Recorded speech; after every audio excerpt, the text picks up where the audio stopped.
mistake. Drink my troubles away. One more glass of champagne, and you know I'm the first to say that I'm not.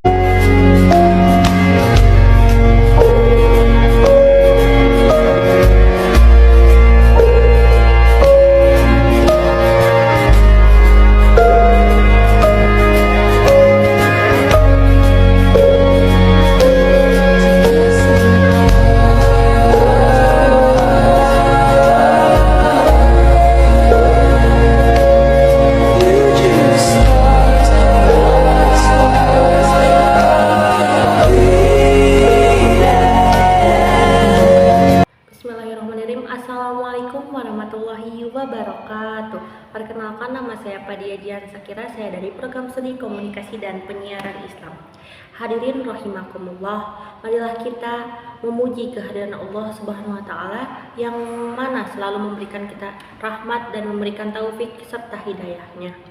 Salawat serta salam marilah kita panjatkan kepada junjungan kita, yakni Nabi Muhammad Sallallahu Alaihi Wasallam, kepada keluarganya, kepada sahabatnya, dan kita selaku umatnya. Amin ya Allah ya Rabbal Alamin. Pembahasan kali ini sangat menyentuh hati, membahas tentang kematian, dan yang pastinya di saat kita membahas tentang kematian pasti memiliki rasa sesuatu yang terasa terasa di dada, karena akan membahas tentang kematian. Kematian adalah kengerian yang paling dahsyat di dunia dan di akhirat bagi orang yang beriman. Kematian lebih dari goresan gergaji, lebih menyakitkan dari sayatan gunting, dan lebih menyakitkan dari panas air mendidih.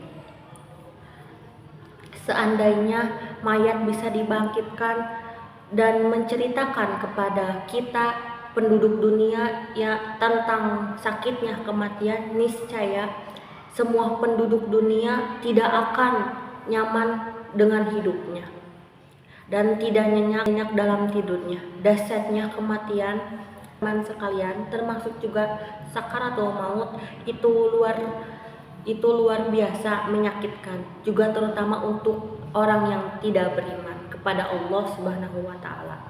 Ruhnya ditarik dengan paksa mengakibatkan membuat kita pada akhirnya memperlakukan jenazah yang sangat sakit, itu. Ketika dimandikan, kita sebagai manusia cuman bisa memperlakukan dengan lemah lembut biar bisa beristirahat. Namun pada kenyataannya tidak seperti itu.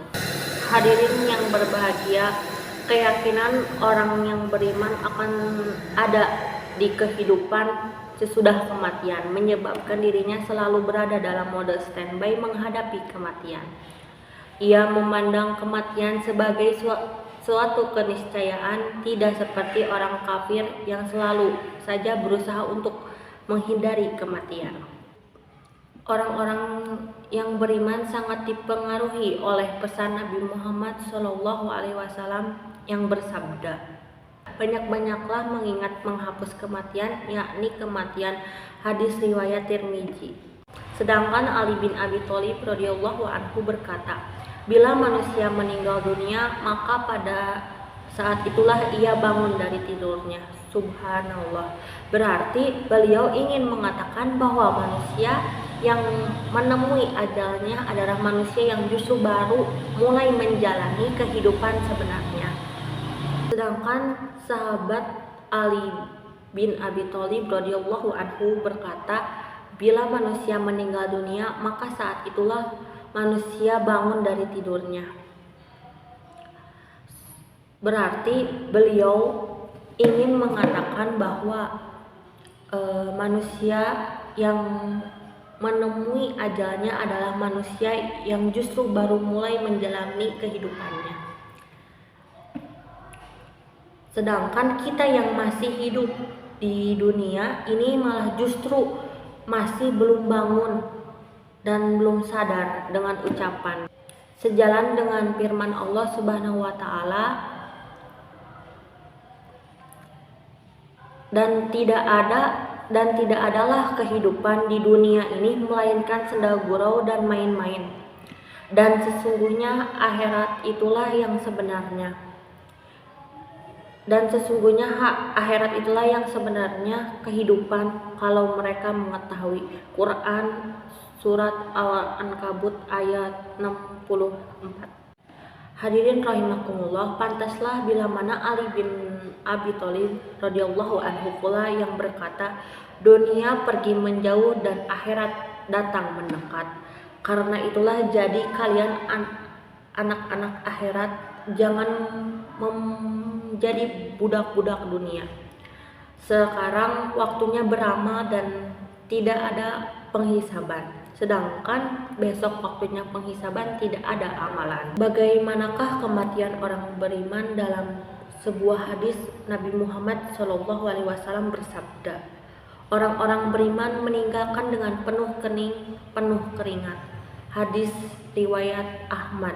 Kita mengambil dari kisah keteladanan kematian Khalifah Umar bin Khattab radhiyallahu anhu. Ia berkata, ia ditikam oleh Abu Lulu'ah saat sedang mengimami sholat subuh. Umar pun jatuh tersungkur bersimbah darah dalam keadaan tidak teringat istri, anaknya, harta dan keluarganya. Yang ia ingat hanyalah la ilaha illallah Muhammadur Rasulullah hasbiyallah wa ni'mal wakil. Setelah itu tanya kepada sahabatnya, siapakah yang telah engkau menikamku? Memohon ampunan dan rahmat Allah Subhanahu wa ta'ala sebelum terlambat. Sebab begitulah kematian orang kafir, suatu bentuk kematian yang diwarnai penyesalan yang sesungguhnya terlambat. Kematian itu pasti dan akan dimiliki oleh semua makhluk Allah, baik itu manusia, hewan, tumbuhan, bangsa, malaikat, setan, semuanya akan merasakan apa yang namanya kematian. Kematian membuat hubungan antara orang yang dicintai dan orang yang mencintai terpisah. Karena kematian, seseorang harus meninggalkan harta benda yang begitu dicintai, begitu juga dibanggakan, dan begitu juga diagungkan.